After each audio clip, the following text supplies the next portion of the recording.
ఎందుకు దేవరాజుతో చేయగలిపావు? దేవరాజు నా స్నేహితుడు. రేపు నేను చస్తే నన్ను వేయడానికి కూడా ఒకడే ఉన్నాడు. వాడు మంచివాడు కావచ్చు, చెడ్డవాడు కావచ్చు, కానీ నా స్నేహితుడు. ఎవరి కోసం వాడిని వదులుకోలేను.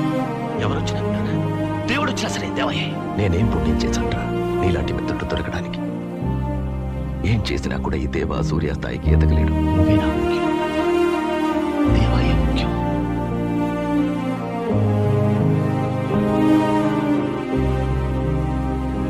నా స్నేహితుడు, నా తోడ పుట్టినవాడు, నా దళపతి. నా దగ్గర ఉన్నది ఒకటే ఒకటే,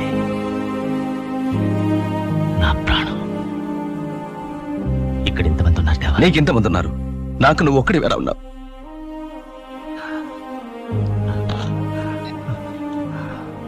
నా మీదే సందేహపడుతున్నావా దేవా? స్నేహం అంటే ఏమిటో తెలుసా నీకు?